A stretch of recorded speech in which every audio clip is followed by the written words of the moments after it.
welcome back to Prepper Junkie. Today I am extremely excited to go over my new purchase of an FN Scar 17S. Here it is here. You probably can't tell by the video. This has got to be the largest box it's ever came with a firearm. It's absolutely gigantic. All right, so let's go ahead and let's unbox it real fast and then we'll go over it. So the world's most battle-proven firearms. I don't plan to go in the... I'm not sure what that was, but it didn't sound good. So I'm not going to go into the history of the Scar or anything like that. But, you know, this is a world-renowned... Some people class this as the best battle rifle on the planet. It's subjective, obviously. Some people are going to disagree with that. It's been used by military forces all over the world, and it's just so iconic. So anyway, so let's go ahead. I got it from Palmetto State Armory, so I got a sticker. Whoop, whoop. You got your user manual and things like that in here, your owner's manual. Comes with a gun lock. Comes with one magazine. A little disappointed. That only comes with one magazine, considering the cost of the Scar. Would have been nice if they included a couple, but it is what it is. And obviously, we have the Scar 17. All right, let's take a let's start at the back here. We're going to start with the stock, or commonly referred to as the UGG boot. It does have some very nice padding on the back here of the stock. Let's flip it on the other side. It's got a lot more features on this side. And so at the back here is adjustable in many ways. It does have a cheek riser here, which does lock into place. Put it down. It is adjustable to 6 position. Just push the button down, slide it out. And it is numbered as well, 1 through 6. Close that, locks into place. And it is nice because this is a piston-driven Scar. It doesn't require a buffer and buffer tube like an AR or anything like that. So the nice thing is you can have a folding stock on here, which we do have, which is great for transportation. You know, just kind of shortens it down a little bit, maybe help you pack it a little easier in the bag, and obviously locks in place. Some people really dislike this because it does look like an UGG boot. It personally doesn't really bother me. It doesn't really bother me. I think it's just the kind of the classic look of the Scar. But there is just an absolutely massive aftermarket accessories for the Scar. So if you don't like this, obviously you can change it out. No problem at all. Moving forward, it does have 2 sling mounts here that you can attach if you have a looped sling. You can put this on here.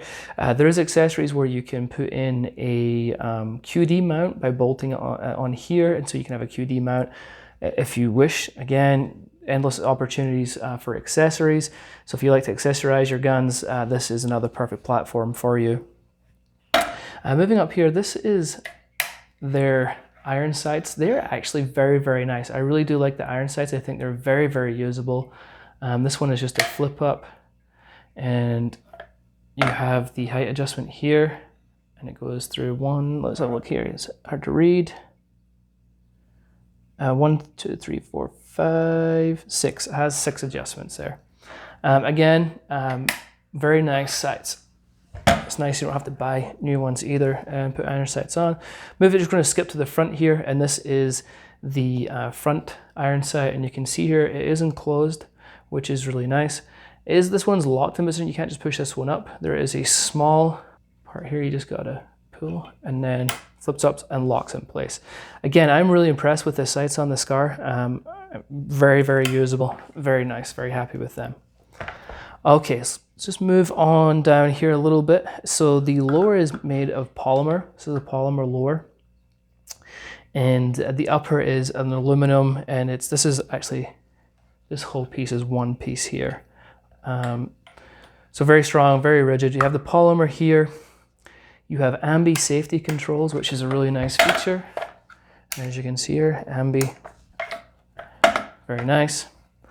Moving forward, and these controls are very similar to an AR, right? Obviously you have your fire and safe here, which is pretty much the exact same spot as an AR-15. You have your bolt catch and release, which is the same spot as an AR-15. And you have a mag release here. This one is ambi. Obviously you don't get typically get this on an AR. I guess if you have a special upgrade, maybe you can, but you have an ambi mag release, which again is a nice feature to have. Let's take a closer look at the trigger here. A lot of people do not like the SCAR trigger. When I shot it early at the range, it's okay. It's a mil-spec trigger, so it's not going to be like a Geisley or something like that. So just bear that in mind when you get your trigger. It is a mil-spec trigger. It is pretty heavy. It's not the nicest trigger, but it's definitely a capable trigger, obviously. Okay, so let's check this out. So it is a single stage. You do have a little bit of take up. You guys can see that, and then you're at the wall. Got a break, very audible, very tactile. Let's do it again. So a little bit of take up, break. It's a pretty heavy trigger. I'm going to guess it's about, I would say probably around 7 pounds, maybe just a little under. Let's see what the reset is like. A little takeout. Not the best reset. It's not the best tactile reset. I mean, you can definitely feel it, but it's not very crisp. It's kind of like a thunk. Again, it is not the best. It's not the best trigger, but it's more than capable for what we need. If you want to put a nicer trigger in it, obviously feel free. Let's test the pull weight. Let's see if I was right.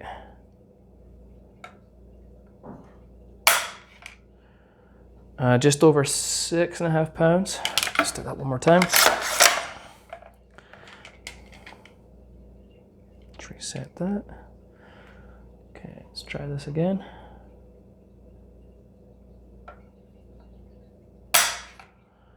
That came out at 7 pounds that time. One more time, and then we will move on.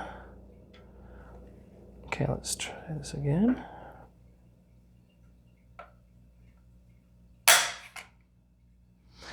Just over 6.5, just under 7 pounds. So looks like you're going to be looking at anywhere from 6.5 pounds to 7 pounds on the stock trigger. Again, it's perfectly acceptable trigger. It's just, you're not going to rave about it.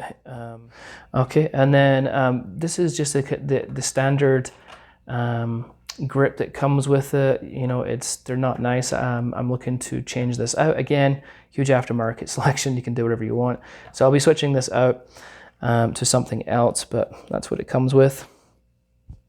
Moving up to the charging handle. The one thing that I'm not a big fan of the SCAR is the reciprocating charging handle, and I'm very aware of it. I came in with my my eyes open. It's not as though I don't know about it. And I'm fine with it. It's just I wish it was non-reciprocating, but it is what it is, and it will be fine. So what I plan on doing is, so to make sure I don't catch my thumb on this, is I actually bought a BCM, then I forgot. I'm so used to buying M-lock attachments for my ARs that I should have got the Picatinny. So I'm going to put this, something like this, or the Magpul handle up here. So when I grip the rifle, this is going to give me a position to grip it where I'm not going to put my hand in the way of the charging handle. So yeah, say one con, and that is definitely that for me. Okay, so you do have these Picatinny rails on both sides, and you do have it underneath also. Again, so I'm going to have something down here to grip. If you don't, this is kind of what I experienced with another rifle, where when I was gripping these Picatinnies, it kind of starts to chew up your hand a little bit. So if you're not planning on running something like a handguard, hand stop, whatever it may be, I would look at getting some rail covers. Magpul does these train, I think they're called train rail covers or something. Anyway, it's just this rubber that goes over them, and it just won't chew up your hand. There's obviously other ways you can do it. That's just something that as a suggestion. So moving along, you have another attachment here for a sling, for a clip-on sling. Again, you can buy another attachment that would screw in here, and this would become a QD sling mount, which I plan on doing. That's to come in the future. Moving forward again, this is our gas system right here. To access it, you're going to put up the front sight. And it's very simple. You just turn for suppressor setting or non-suppressor setting. Very, very simple. Moves very nicely. Moving forward, the barrel is obviously a cold. I was going to say it's an FN barrel, but you guys already know it's an FN gun. It's an FN cold hammer forged gun, chambered in 7.62 by 51/308. Excellent barrels. I do own other FN barrels, and they have been phenomenal, no issues whatsoever. And then you have the brake on the front here.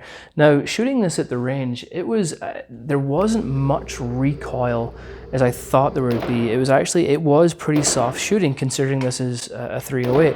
And I think a lot of it's to do obviously with the piston system and how it's designed, but also the brake has a lot to do with it. It's a very nice brake, it works extremely well. Very, very pleased with it. Okay, and we'll just take a look at the other side. Oh, with the charging handle, I did mention it's reciprocating, but it's also ambidextrous, right? If you wish to take this out, you simply dismantle as you pull the bolt back here. If you take the gun apart, you pull the bolt back, you can pull the charging handle out and just switch it and put it in this side. You can see this is where it would go on this side. So you can, if you prefer to be, run like an AK, or if you're a lefty or a righty or whatever, you can just switch it from side to side, whatever side you want. Moving back, obviously you have the brass deflector here.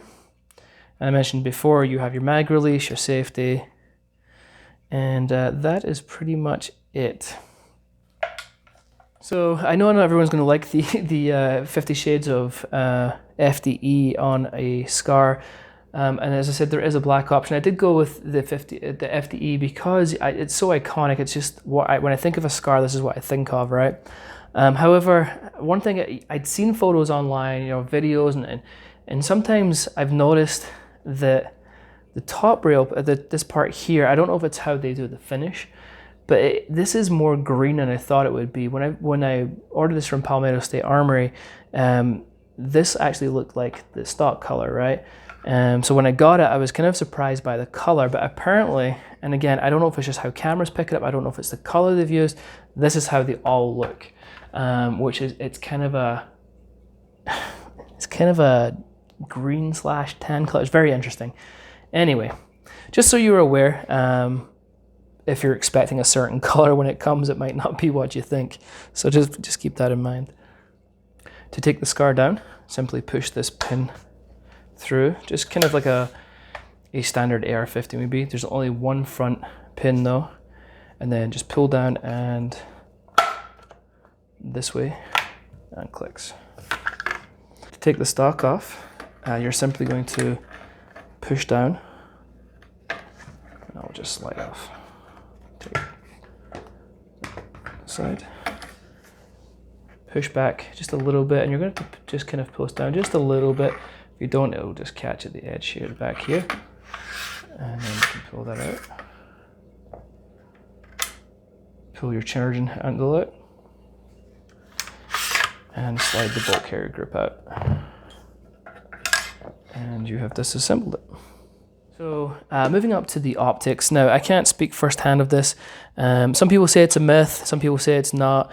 I think there has definitely been a few people who have experienced optic failure with a SCAR, especially with cheaper optics. They're just not designed to handle the quirky recoil that the SCAR has. Again, when I shot it, it didn't feel like it has a ton of recoil, but I guess the way the recoil happens, a lot of optics don't like it. Okay, so a lot of optics fail. Higher end optics tend to do a lot better, but apparently people have said that occasionally they've heard of even ACOGs going down on a SCAR. I find that hard to believe, but maybe it's true. So just be aware of that, and if you're going to put an LPVO on there, make sure you put a good one on that's rated for SCAR. I mean, you could always ask the company, and the company, hey, is if I put this LPVO on, is going to, is the SCAR going to kill it? So I do have a ScalarWorks 34mm mount, which I'm putting on. This is brand new. I'm waiting for the optic to come in. These are by far my favorite mounts I have used. Unfortunately, they're the most expensive, which is just typical, right?